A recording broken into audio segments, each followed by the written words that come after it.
ঈদ ঈদ ঈদ ঈদ নিয়ে আমাদের কত এক্সাইটমেন্ট, আর সেই ঈদ আসলো আবার চলেও গেল।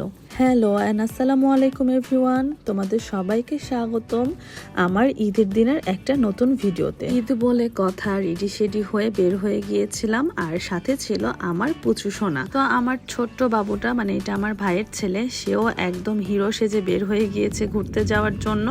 তো সে চলে গিয়েছিল তার মা বাবার সাথে ঘুরতে, আর এইদিকে আমরা বের হয়ে গিয়েছিলাম বিকালবেলা রাজশাহী ইউনিভার্সিটির উদ্দেশ্যে। রাজশাহী শহরে ঘুরে ফিরে এই রাজশাহী ইউনিভার্সিটি ছাড়া আসলে আমাদের যাওয়ার কোনো জায়গা নেই। তো সেখানে গেলে খুব সুন্দর সুন্দর কিছু ছবি আর ভিডিও করা যায়, তাই আমরা ঘুরে ফিরে আমাদের ফার্স্ট প্রায়োরিটি থাকে রাজশাহী ইউনিভার্সিটি। আর আমাদের রাজশাহী ইউনিভার্সিটিটা কিন্তু আসলে অনেক বেশি সুন্দর। টানা 1 মাস রোজা রাখার পর হঠাৎ করেই ঈদের দিন আমি অসুস্থ হয়ে যাই, আর এই জন্য ঈদের দিনটাই কোথাও বের হতে পারিনি। তাই ঈদের পর দিনই বের হয়ে গিয়েছিলাম ঈদের জামা পরে। আর ঈদ তো আমাদের 3 দিনই হয়, আর এবার তো ঈদের লম্বা একটা ছুটি পাওয়া গিয়েছে, তাই সবার ঈদ এবার আমার কাছে মনে হয়েছে যে অনেক ভালো কেটেছে। সাথে আমারও ঈদ কিন্তু খুবই ভালো কেটেছে আমার পরিবারের মানুষজনের সাথে। তোমাদের ঈদ কেমন কাটলো অবশ্যই কিন্তু আমাকে কমেন্টস করে জানিও। রাজশাহী ইউনিভার্সিটিতে চলে এসেছি, আর এসেই আমরা আলো থাকতে থাকতে তাড়াতাড়ি কয়েকটা ছবি আর ভিডিও করে নিয়েছিলাম, কারণ যেতে যেতে আমাদের বিকেল হয়ে গিয়েছিল ভার্সিটিতে। এই বিকেল সময়টা এত তাড়াতাড়ি কেটে যায়, আমার কাছে মনে হয় যে রাত 9টা-10টার দিকে সন্ধ্যা হলে ভালো হতো, কারণ বিকেলের সময়টা একদমই পাওয়া যায় না। বের হতে হতেই কেন জানি অন্ধকার হয়ে যায়। এইদিকে তো আমার ছেলে ও কয়েকটা ভিডিও করে নিচ্ছিল, আর সাথে আমিও বাদ যাইনি, আমিও কয়েকটা ভিডিও আর ছবি তুলে নিচ্ছিলাম। সাথে ম্যান্ডেটরি ঈদ ট্রান্সফরমেশন যে ভিডিওগুলো সেগুলো করে নিচ্ছিলাম। আর তো এটা ছিল আমার ঈদের ড্রেস।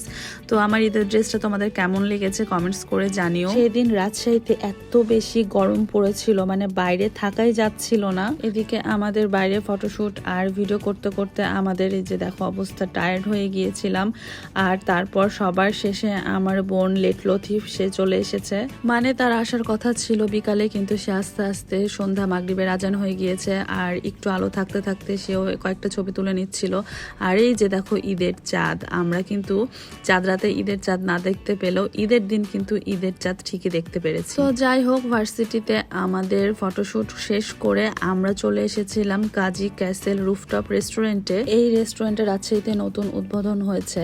এইখানকার খাবার কেমন, সাথে এনভায়রনমেন্ট কেমন, তো সেটা দেখতে আমরা এখানে চলে এসেছি।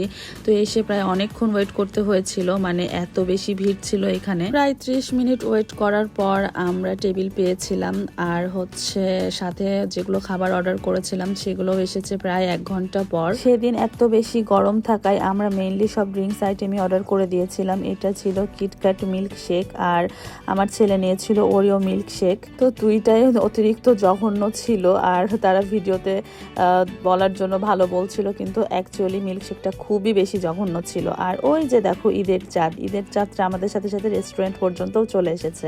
এত বেশি ভালো লাগছিল এই ঈদের চাঁদটা দেখতে পেরে। আগে চাঁদ রাতে আমরা চাঁদ দেখতে ছাদে উঠতাম, তো এখন তো আসলে চাঁদ রাতে চাঁদ দেখাই যায় না, চাঁদ যে কোথায় লুকিয়ে থাকে।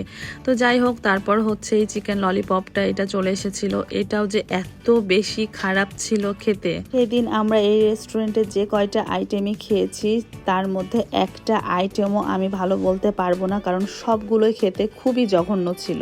সাথে এই ফালুদাটা তো ছিল মোস্ট জঘন্য একটা খাবার, মানে ফালুদা যে এত জঘন্য হয় সেটা আমি এখানে না খেলে বুঝতে পারতাম না। রেস্টুরেন্টে এটাই আমার লাস্ট যাওয়া, আমি তো জীবনেও এখানে যাব না।